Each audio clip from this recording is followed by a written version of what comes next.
Kingdom Come Deliverance 2 is nothing short of amazing. I'm sure enough people have heard about it now to know that it's good. There's plenty of videos circulating various social media sites to show off the many different features that it boasts. The original Kingdom Come appeared to be more of a slow burner with increased uptake as the months went on. But this one appears to have started very, very strong, allowing its own success and positive reviews to promote itself in free advertising. I'm not going to say anything that's going to spoil the story post-introduction, and I won't show any of my gameplay that goes past the first couple hours of playing, so there won't be any spoilers there either. I'll talk about my experience for the first few hours, then list the pros and cons that haven't been covered. What I will say up front is if you're someone who only plays FIFA or Fortnite, then this game probably isn't for you. If you're not normally into RPGs or story-focused games, then it might be difficult for you to get into, especially one with no magic or fantasy elements. If you're on the fence about buying and playing it, then I would just recommend picking up the first Kingdom Come and playing through that first. It sounds kind of obvious to have played the first game before the second, but it's actually not necessary to have played the first to play this one. They do a good job at providing exposition, but it would not be anywhere near as enjoyable if you haven't played the first one. This will also save you the £50 investment on this game if you can pick up the first game for much cheaper, and then you'll be able to make up your mind. Even if you haven't played games like this before, then I would recommend it. I would generally recommend it to people who have only played something like Stardew Valley. It's not similar to this game, but I believe that someone who exclusively plays that would also love this game. What I'm trying to say is you don't just have to be into non-fictional RPGs to enjoy this game. For example, the two games I'm playing at the minute are Space Marines 2 and Kingdom Come Deliverance 2, and they are not alike in any way except for the fact that they are two well-made games. So the game starts with a very short pre-introduction that takes place during a castle siege. It gives the player a quick recap or lesson on basic functions and a little intrigue as to what's to come. This is before it transitions to the real introduction of the game, which takes place directly after the events of the first Kingdom Come. I admired the visuals of the game as I rode on horseback and could immediately appreciate the amount of effort that had gone into the script, voice acting and visuals. I played the first game for about 40 hours when it released, but I never finished it. It was about 2 years later when I got into it again, and then I spent over 150 hours and platinumed the game, and I absolutely fell in love with it. So I know from experience the sheer effort, love and passion that went into making the first game. But I want to point out that I didn't see how wonderful it was until the second attempt at playing, just in case anyone tried to play the first game and didn't enjoy that much their first time round. After meeting a fellow bearded man and listening to some of the most impressive voice acting I've ever heard, I picked a terrible dialogue option. Don't provoke me, boy. Or you'll pass to a place you don't want to be. Didn't you say you were a scribe? Unable to live with my poor decision so early in the game, I restarted from the checkpoint and picked a different path. Halt! What are you after here? Is this usually how you greet visitors, my good man? This is how we greet armed strangers when bandits are pillaging everywhere. Can you not distinguish between a noble and a bandit, sir? It's not always that straightforward these days. Who are you people? Sir Hans Capon of Perkstein. I bear a letter for Sir Otto von Berghoff from my master, Sir Hanush of Leipa. And unless I am mistaken, Lord Hanush of Leipa is on the side of King Wenceslas.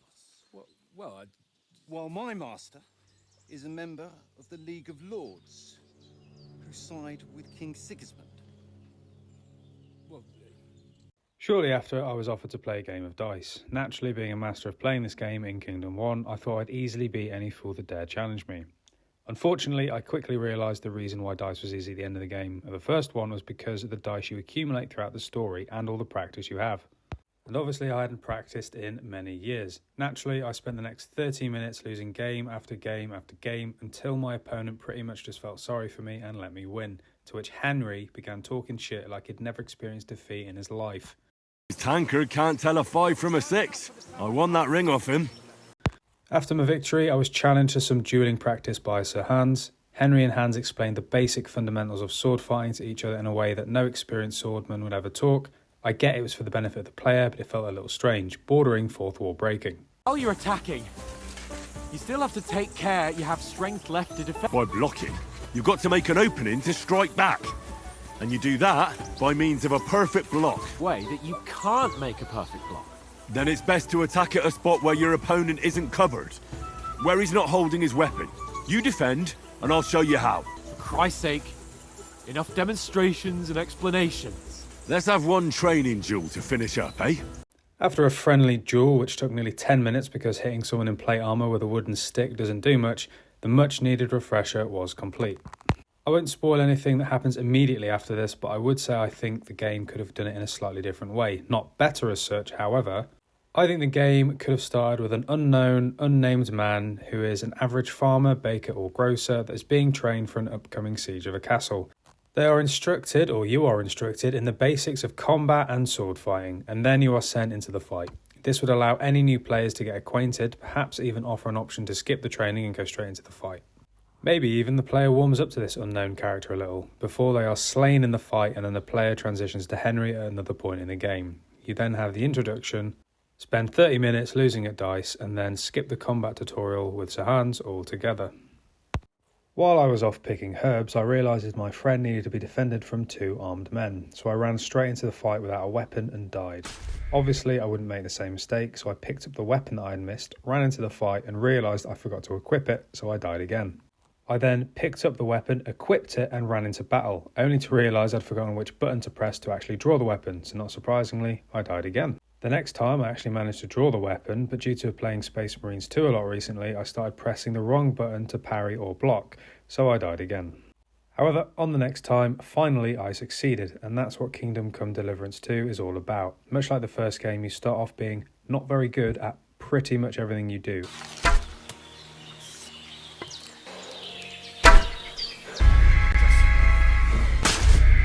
And as you improve as a player, Henry improves too.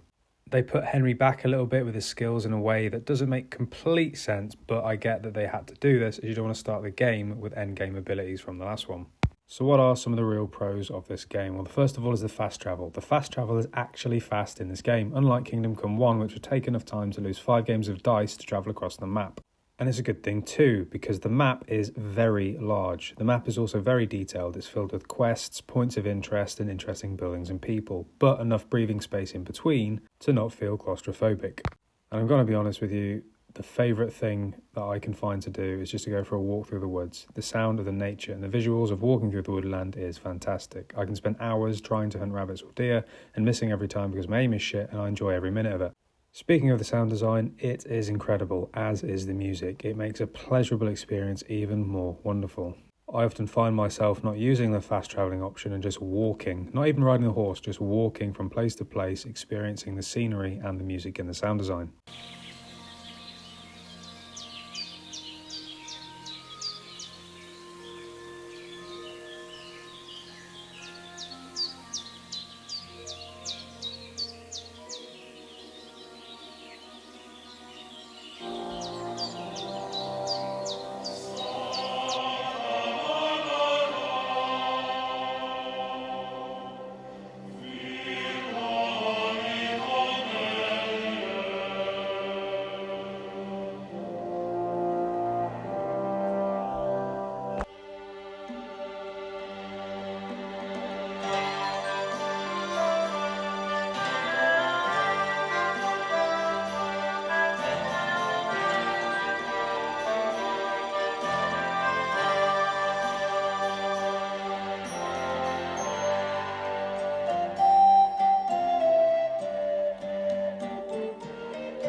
The levelling up system is something I really enjoyed from the first game and has been improved upon slightly for this one.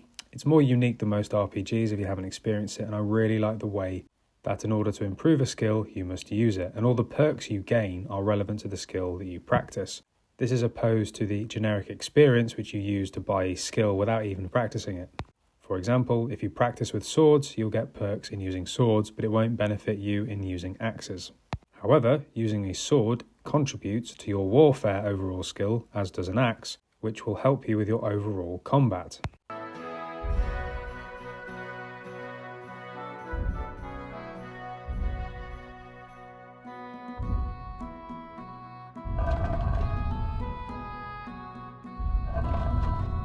Also, playing on the PlayStation 5 with the superior loading times is much more enjoyable than the PlayStation 4. That means when you inevitably save before being attacked by bandits, if you die 327 times, you can reload the game instantly and it's not too much bother.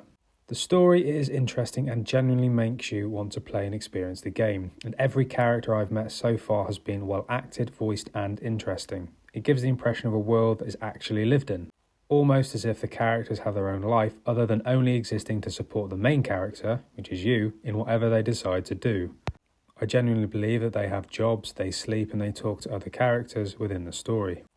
The AI and quirks are pretty good. If you sneak into someone's house and you are caught, then they'll look around to see if something is missing. If you steal a shirt or shield and you decide to flaunt your new attire in town, if the owner sees you, they will report you for theft if they realise the item is missing. If you rack up enough crimes, you'll end up in the stocks, get branded as a criminal or even get executed. Now, there generally aren't a lot of things wrong with the game, and even if there are, it's so minor it doesn't really expect your experience. But if I had to pick a few, I would say that some of the visuals aren't as crisp as others, but it might have just been my TV or lighting, and the visuals for the most part are fantastic. It can be frustrating when you start and you don't know what's going on and seemingly fail at everything, but that does go away the more you progress. And while most dialogue options are spot on, there were a few that were a little misleading, like the same problem in Fallout 4. I picked an option that I thought was going to make Henry say something a little different, which made the person I was talking to very sad. However, this has only happened once or twice and isn't really an issue. I've heard there are a few bugs and glitches, but certainly it is no Bethesda game. I haven't personally experienced any, but my cousin did mention that the game would occasionally put his PlayStation into rest mode, which is a little random. And of course there's a few other random little bugs and glitches, but it's not game breaking, and to be honest, I'm pretty sure they'll get patched and fixed in the near future. Overall, I think that this game is perfect for anyone that loves steady-paced RPGs. There is plenty of action if you wish to find it, plenty of sneaky-beaky stealth choices if you're more of a rogue, or if you're a silver-tongued diplomat, you can talk your way out of situations too. You can also play the game as morally good, bad or grey. Henry is a blank canvas in which the player can paint their own story upon it. This gives the game huge replayability. I know for a fact that I'm already excited to replay the game in a different way. For example, at the start of the game you have two paths you can pick to get to a certain event. I picked one and my cousin picked another, and I can tell you that they are vastly different in what you do. This was also the first game I pre-ordered since the time I booked off work for a week and pre-ordered Fallout 76. A lesson hard learned and hopefully never repeated, but I had faith that Warhorse would not disappoint in their delivery, and thankfully, Kingdom Come delivered. The game has had so much passion put into the production that it truly deserves not only to be contending, but dominating for Game of the Year. Especially that Astrobot and Black Myth Wukong have already been last year. I don't know what else releasing this year could even compete. My only guess as to what could actually stand a chance to go against this titan would be Doom the Dark Ages or GTA 6 if it manages to release this year. But for the sake of this game, I kind of hope GTA 6 is delayed a little bit longer, and then this will be secured for Game of the Year. I've been gaming since I was 4 years old, and now at 30 years, I can say it's very rare these days that a game will awaken that inner passion for gaming that lies within me. For every amazing experience like Red Dead Redemption 2, Baldur's Gate 3, The Last of Us Part 1 obviously, or this, there's dozens of soulless, passionless, money-grabbing pieces of shit that slowly destroys the gaming industry.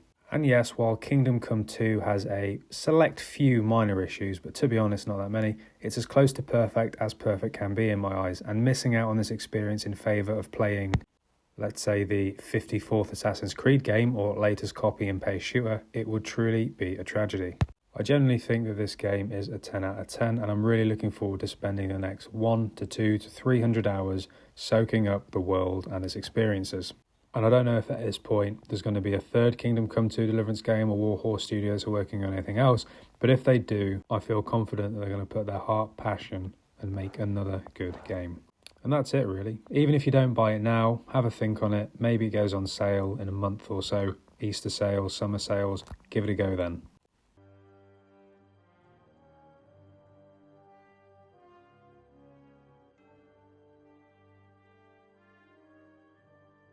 I feel quite hungry!